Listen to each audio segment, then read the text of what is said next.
All right, hello there. Welcome to another edition of Martin's Metal Art. Um, Today we're going to talk about and cut something out that's really cool. My favorite place in the whole wide world. It's Bandon Dunes, and so we played 4 courses in Bandon, 4 out of the 5, over Martin Luther King weekend. Had a friend of mine organize a trip. Kind of knew what I was getting into, but as a golfer and an avid golfer, I found Mecca.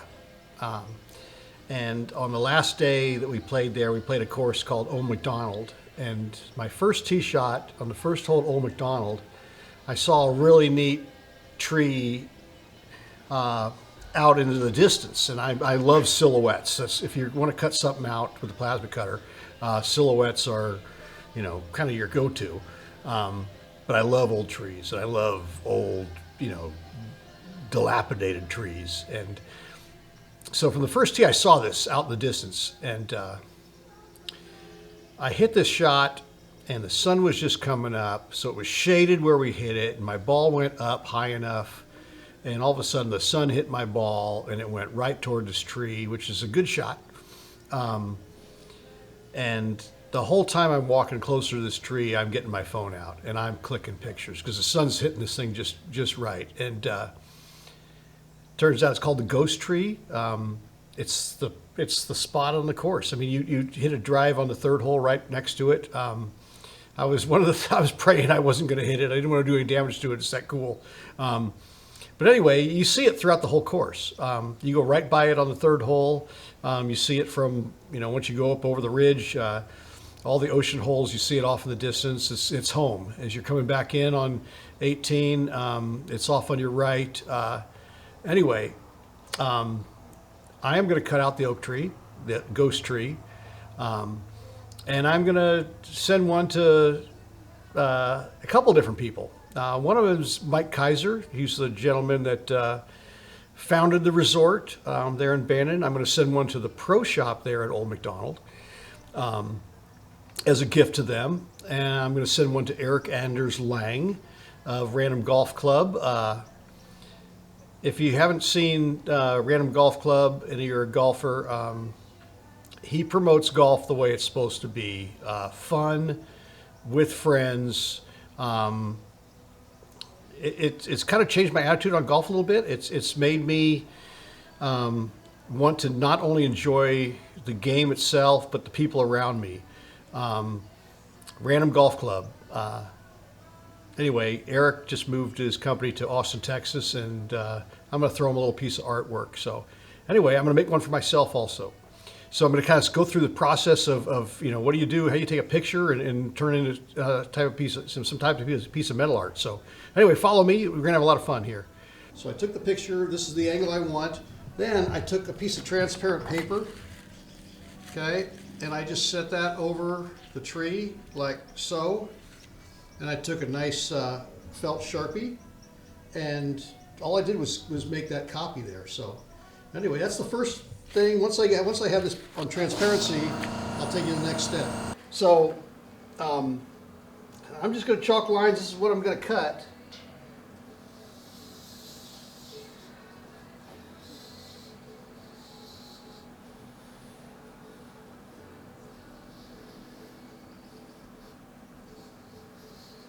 So Bandon Dunes, all right? It's on the southern coast of Oregon. If any of you get the chance, the beauty of where I live in Healdsburg, California, my son, we went up there for basically his graduation present. He graduated from the great Chico State University, an ag science degree, ag business I think it was. Did it in 4 years. Real proud of him. Great kid. Anyway, he is a golfer along with his younger brother who goes to Cal Poly. So we have a gentleman in our men's club that kind of organized this whole trip. He had played there this last summer and said, "You got to do it." So anyway, I'd heard about it. I watched scratch golf, and like I say, Eric Anders Lang do a video thing on it. So anyway, we got a BRBO in beautiful town of Bandon. The BRBO slept 14 and cost total $150 a night. So there was 8 of us that went. You know, 150 a night split 8 ways is pretty darn cheap lodging. It was a great place too. It wasn't so nice that you didn't want to, you know, set a drink down on something, but perfect to walk in with, you know, golf shoes and kick them off, and great kitchen. I did a lot of cooking, which I enjoy. I made them the dude food burritos. I did all that good stuff. Made them some breakfast. But anyway, then what we did was we all put $20 in per round, and then we played best ball, but you didn't know who your partner was. So we played 2-man best ball teams. When we got back after the day was over, we went to, you know, we got back, had some food, and then I broke out the scorecards, used everybody's handicaps. We had everything from an 18 handicap to, I think we had 4 4s.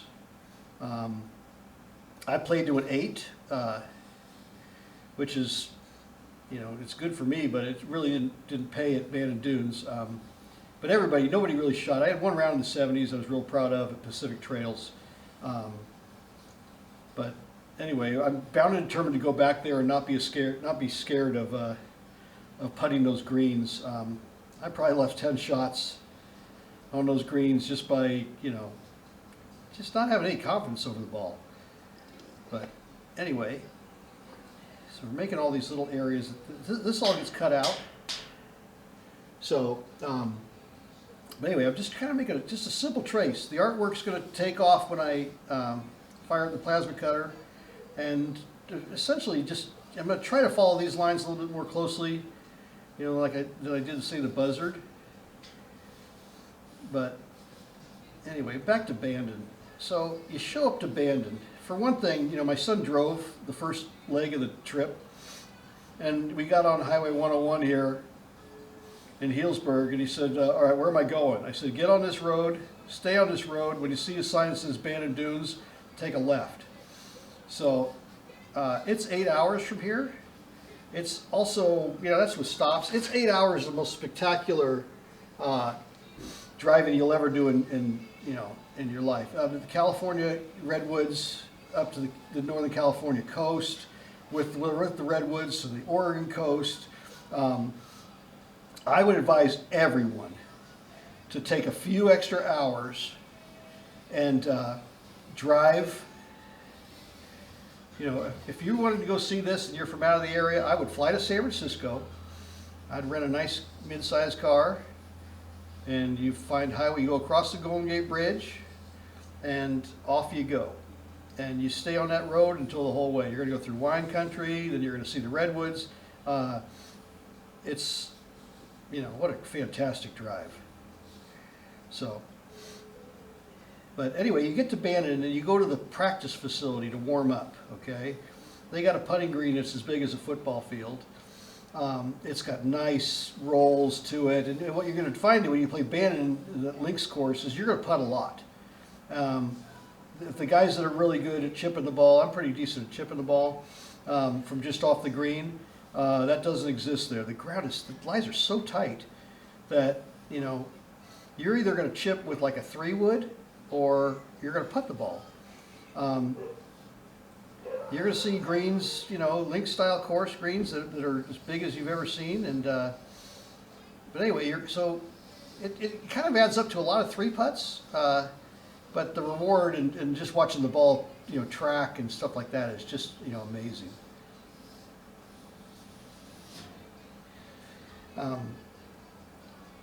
So anyway, you go to it's the nicest practice facility I've ever been at in my life. And you go and then you hit, you know, Pro Vs. They say practice on it. One of my friends has a bunch in his bag. Don't tell. Bandon. But anyway, you play these, you know, you're hitting Pro Vs, you're pristine chipping area, pristine putting area, and then you could we had our cars with us, but you could take the shuttle van that runs like every 3 minutes, goes to whatever course you're playing. You get there 15 minutes ahead, you check in.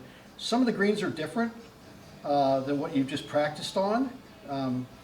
Not by much, but anyway, they have a nice practice putting green there. The first course we played was Pacific Dunes, which I think is ranked like number 17 as far as public courses go in the nation. Really cool place. That one we did not have a 4 caddy. We kind of added that one late to our trip. The other places we played Bandon Trails and Bandon Dunes itself. We had a 4 caddy, which is fantastic. This kid, both these kids, one of the neatest things is they were with us the whole time. We booked 3 rounds with them, and we had the same 2 guys for one guy for each foursome, and they were very knowledgeable. They were very fun. They told us some really neat things about the course. They helped you with your putts. They told you kind of where to hit the shot. We had to hoof our bags, which I like to do anyway. I brought my nice rolling cart. They had rolling carts there for anybody that wanted them at no charge. Most of the guys took a cart the first day, and then most of the guys just carried their bags the second day. So if you expect golf to be to sit in a golf cart and drive to your ball, that's not happening there. I guess there's exceptions. I didn't see one golf cart. Old Mike Kaiser, his philosophy, I was watching an interview with him, his philosophy is golf is meant to be walked.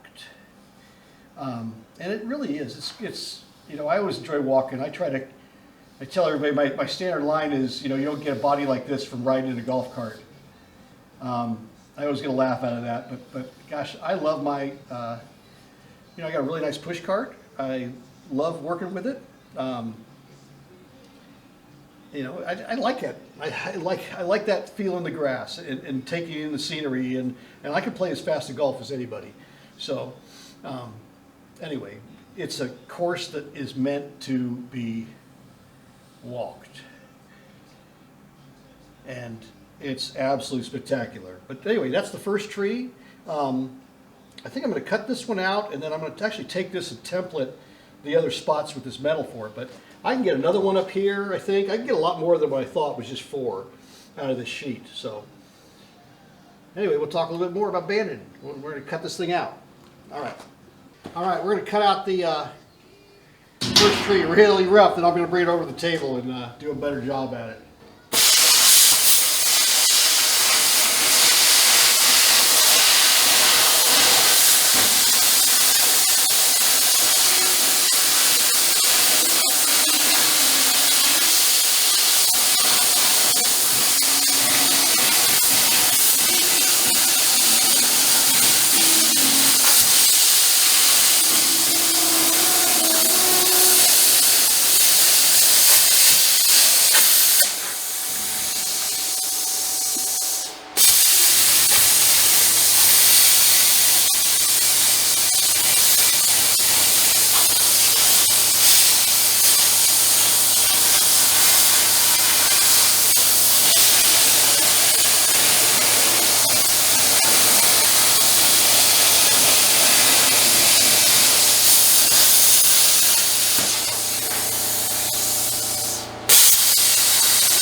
pretty much the ghost tree.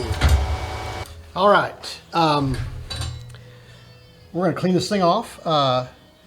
As many of you can tell, I'm a firm believer in flat discs. Gosh, they came out, I don't know, 10 something years ago or whatever. They were expensive, like $7 or $8 a pop, you know. They'd last pretty well. I used a lot of just the flat sanding discs. I burned through thousands of those. But I can get the flat discs now pretty cheap on Amazon. They seem to last quite a while. This is an older one. I threw it back on, took the cutting wheel off. If you're a welder, you got about 13 or 14 different grinders, and you go through about 10 a year. So anyway, this is the, we're just going to clean this off. We're going to actually, you know, take some of the mill scale off the outsides, give it some shine to it, leave some on the base, you know, kind of however we end up with it. It's going to be pretty darn good looking. You can over sand something. I can make this thing all nice and shiny, and then it, you know, it loses a lot of character, at least as far as I'm concerned. So we're just going to really hit the edges with this and take that edge off as soon as we plug it in. So the other difference between a flat disc and a disc like this, like I said, I went through thousands of these. But this guy right here, if I catch this edge, it's going to come flying apart in a million pieces. Where the flap disc, I can roll it, I can catch whatever edge I want, and it's going to just, it's going to keep going.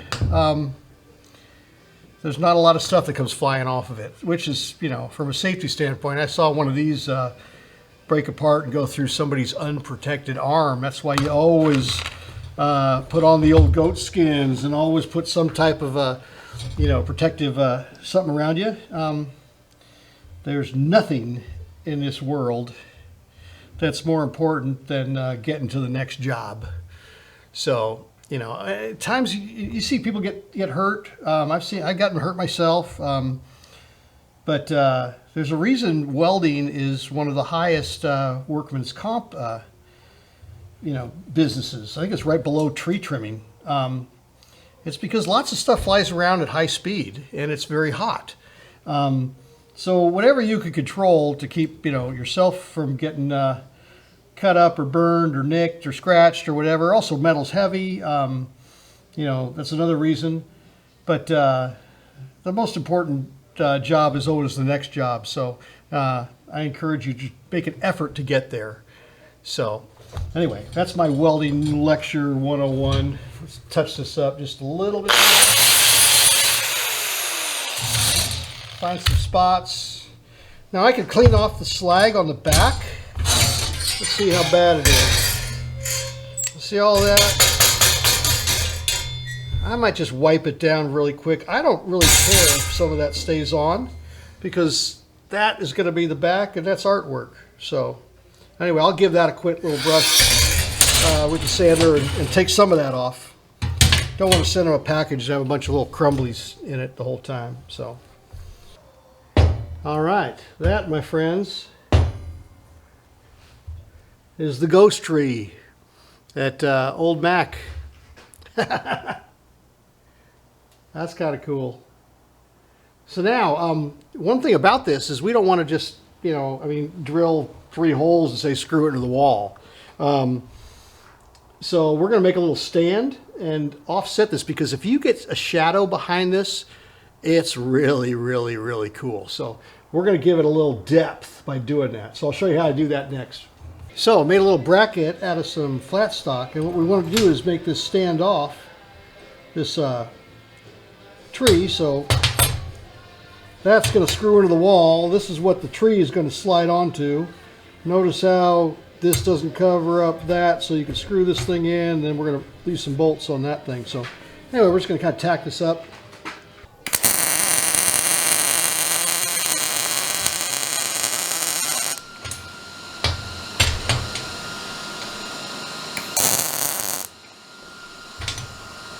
The reason we try to run really nice beads, honestly, and take the time is, A, we take pride in our work, but B, we don't want another welder walking up and saying, oh my gosh, that guy's horrible. In the large grand scope of things, it probably really doesn't matter.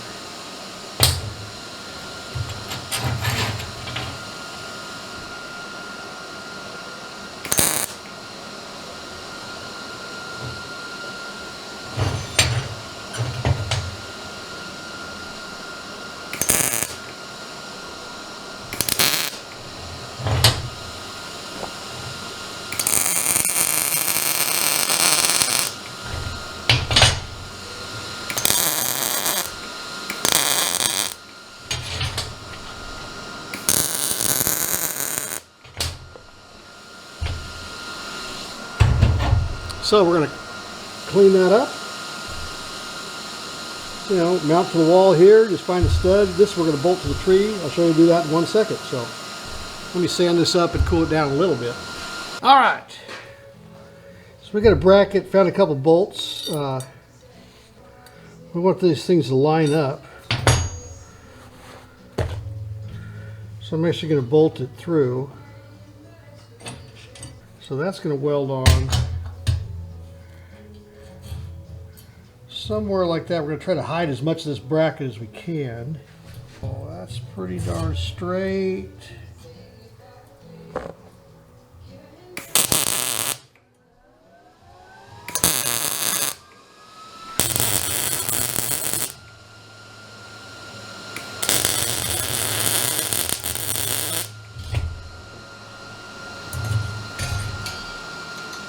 All right.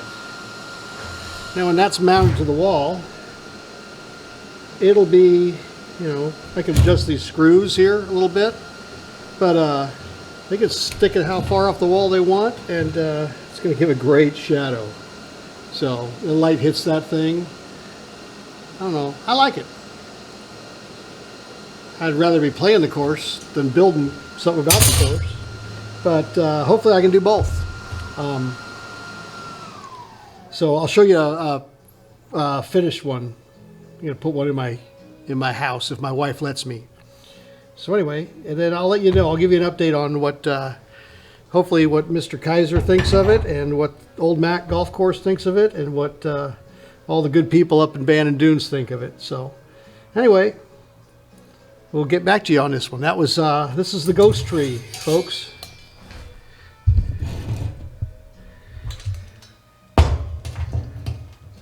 The lovely wife gave me permission to put this in the house. Don't know if you could see the shadows behind that with that standoff, but anyway, that's kind of the plan. The ghost tree.